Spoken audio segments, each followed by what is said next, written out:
What's it like to play Kobe Bryant? What's it like to beat him? To play him? Oh, to play him was cool. I mean, best player in the game. You know, you can learn a lot from him. So just pay close attention to a lot of things that he does. You know, he's real good with details, and every inch on the court is an opportunity for him to create space to get open to score. And defensively, he's becoming a better player too. So, best player in the game. Everything difficult for him tonight. Well, it's tough. He's one of the greatest players of all time, and we're trying to make him work. He's going to score his points. He's that good. Who would it be? Oh, I got to go with Al Jefferson. I mean, it's just kind of...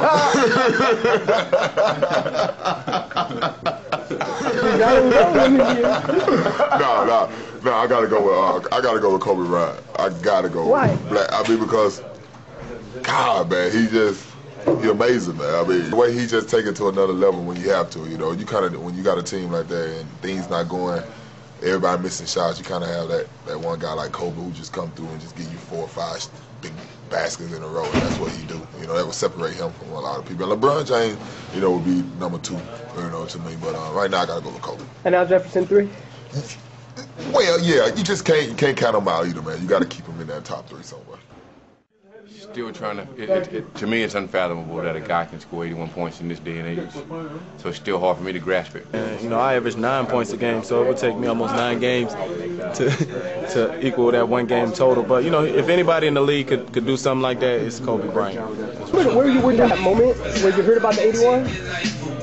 I was at home, and I got a lot of phone calls. And I was like, why is everybody calling me? And then that Kobe had 81. I was like, what?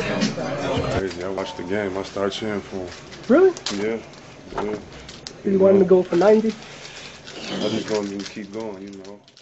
That's a zone.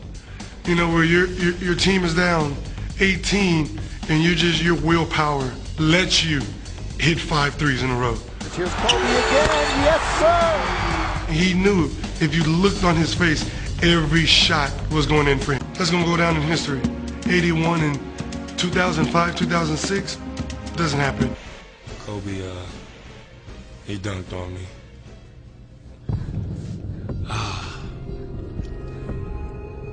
That's when I realized I was still a rookie. I tried to just stand there. I was thinking he was going to shoot a jump shot. He came down the lane and dunked it so hard, and it was just like boom. And I don't remember hearing nothing else but boom, and then I heard, oh, wow. And of course, no lead is safe against the Lakers because of this man, Kobe Bryant, to take over. The whole crowd was in awe, and I was like, man, I just got dunked on. And that's like the first time I ever been dunked on my whole life. And I got clowned, you know, for the rest of the season, not just by my teammates, but my family and my friends. And I could go to the mall and I would see a guy asking for an autograph, but he'd have a shirt that got a picture of me getting dunked on by Kobe. And it's not a good feeling. When he's on the court, it's just like magic. You know, it doesn't seem like he's going. It's like everything is slowed down for him. He make his move. He just gliding and gliding. He'd give you one of them right there. He just go up, and it's like, it seems like it's slow motion, but it's like amazing to watch. Like I could sit down on the bench and I could watch him do all those moves all day. You have to respect greatness. Kobe is one of the players that is just great at every aspect of the game. You know, he has what we say, he gets mastered the game, and you have to respect it. And you have to really be on your P's and Q's when, you know, when you're going up against him, because if you slip, you know, you're going to fall.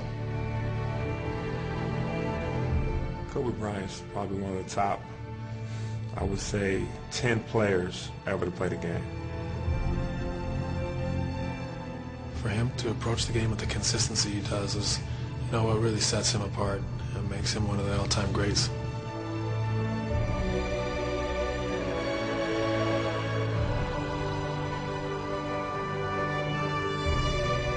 Kobe's probably the most talented player on earth. I love his game. I'm a huge fan of his. I've said this time and time again. He's definitely, you know, if not the greatest player of this era, one of them for sure. Sometimes if a guy's beating your best, you just have to, you know, take it like a man. It's not a good feeling knowing that you could play good defense and he's still gonna make a shot. Definitely doesn't make you feel good. Yeah, so we're here with Mr. Kobe Bryant, man, one of my favorite players. I don't know if you know, but we go way back. And when you was 14 years old or 15, I was 13 or 14. I'm only a year younger than you. And you was playing against Shamgar Wells, and I was on Shamgar's team. I remember that game. And they used to call you the next Grant Hill. I don't know. You remember that? Yeah, I remember that. And all the veterans we had on the team, they were older than you. They couldn't guard you. They said, "Ron, can you guard him?" Then they put me on you, and you torched me too. You torched me. That was a fun time for me. Ever since then, I've always been a big fan. Thank you. It's just his flair of the game. I mean, he's a very, flashy guy. Somehow he finds a way to dunk the ball on people or catch the ball in different areas. It's amazing.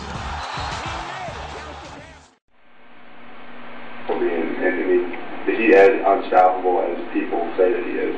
He really is. And the thing that makes him so unstoppable is that he never stops coming. How you gonna stop the triangle, and how you gonna stop Kobe? He's in video game mode right now. You can't stop that. You know what it's like when you're on your video game and you shoot the ball every time it goes in. Kobe's a fierce competitor, and if you come in that game and he senses any fear in your team or the guy that's guarding him, oh, he's gonna eat you up. He's shooting jumpers. I'm talking about fadeaways from 20 feet. Kobe on the crossover. Got it. Three-pointers from halfway to half court. Now Kobe's deep three. Any which way you want it, he was giving it to you that night. 62 in 3 quarters, and that didn't feel good at all. Hey, if I was coaching that game, I would have went in at halftime, put my jersey on, and went out there and tried to tackle this guy. Kobe was taking his every time down, and you can only applaud a performance like that. We tried pretty much everything. We double-teamed them, we triple-teamed them, and he kept on coming. Kobe doesn't have the numbers, but boy, he's trying to make his own statement. On the reverse, he does! That was disappointing for us, but there was nothing really we could do about it. That's why he's the best scorer in this game right now. Nobody believed it. Somebody got his phone out and checked it on the internet and said, yeah, he really had 81. And it's amazing. I mean, the zone he was in. I thought it was a mistake, actually. I saw 81, and I was like, no, that's not right. I thought it was a typo, definitely a typo, but I was amazed. People don't even give the 60 points the credit it deserves. How hard it is to score 40, that doesn't get the credit it deserves. And to hear someone do it, to do 81, that's above and beyond anything I could have imagined in modern day. Kobe Bryant, a big first quarter for him, 15 points. What do you have to do differently defensively against him? We got to put everybody on it. Everybody. You got to put the whole team on it. We can't match up with Kobe Bryant. We knew that coming in there. He's a great player. We just have to do the best we can to try to keep him in the side from getting layups. And obviously, when you do that, you got to try to keep them getting second shots, which they've hurt us with that. All right, thanks for your time. Now, Phil, I understand you agree with Michael Thompson when Michael screams to everybody that Kobe has better basketball skills than Michael Jordan. Do you agree with that? He does. I think that he has overall. So there's some things that Michael Jordan had that Kobe doesn't have. He has a bigger body. He was stronger. And Kobe's strong. He had these incredible hands, and those hands were, billion-dollar hands where he could do so many things with it. When you watch someone like Kobe Bryant, you're kind of holding your breath. You're kind of, what's he going to show me now? Whether it's a scoop or a fadeaway out of bounds over a guy right in his face. Some of the stuff we see him pull off is just is jaw-dropping. It's just, you just shake your head and go, wow, he is unbelievable.